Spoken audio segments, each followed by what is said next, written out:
Hello everybody, this is just a quickie really, but just to keep you updated with some of the things that I've been up to in relation to some glazes. You saw me doing some tests the other day.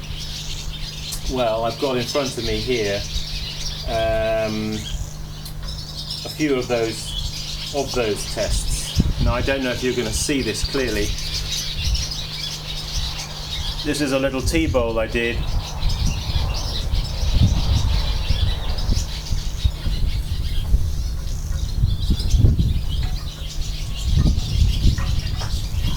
It's actually rather nice. I like the sort of mottled effect. The glaze slightly running. I don't know if the camera will catch a little bit of the inside there of that, how that is. I like that. That was 75% red mud, what I call Scorpion Hill red mud, and 25% unwashed almond wood ash. I suspect that if you substituted the almond wood ash, if you don't have almond wood ash, but you had some pine wood ash or birch wood ash or any other kind of wood ash, I reckon that if you use that as a substitute for almond wood ash, you get pretty much the same result. That's fired in reduction up to about 1285.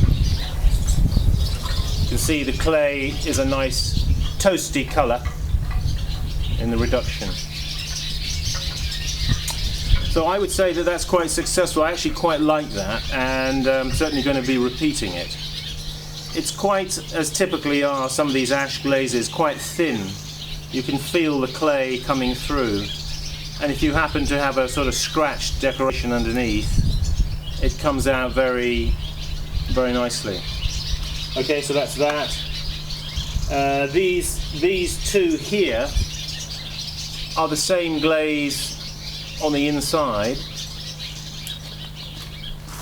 Yeah, same glaze on the inside. The outside though, I brushed on a white slip while it was still leather hard. Brushed it with a sort of Hakami brush and then just added a little iron oxide there on the surface. This is unglazed on the outside, there's no glaze on the outside. Again, same idea with this. Glaze on the inside,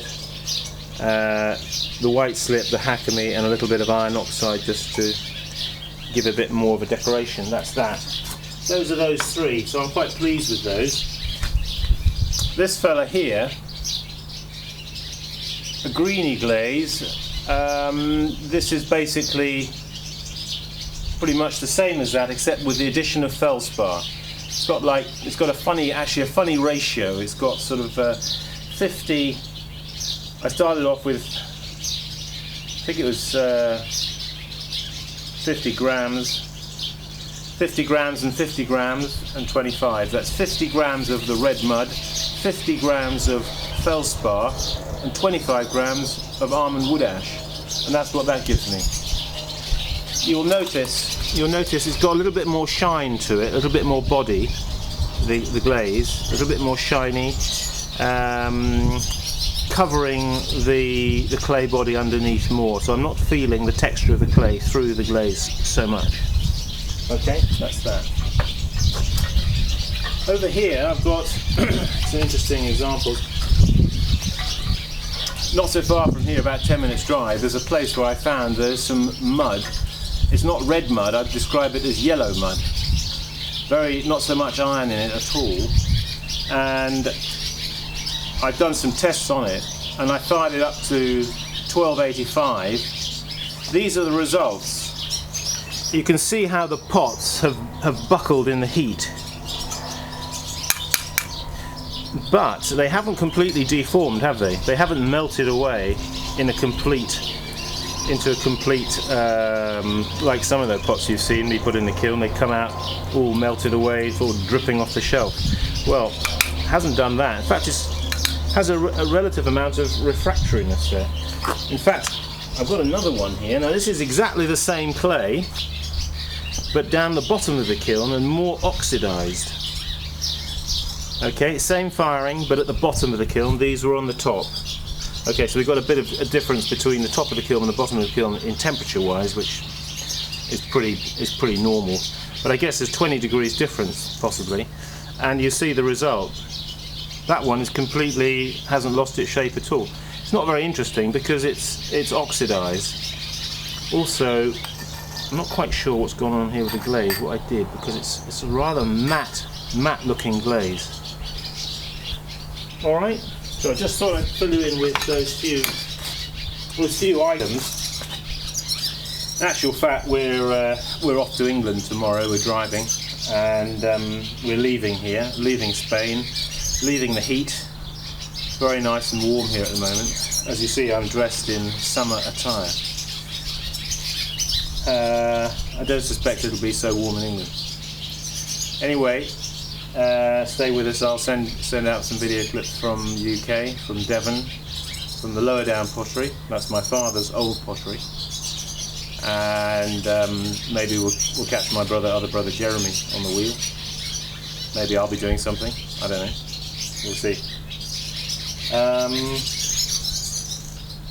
Somebody who came here on a course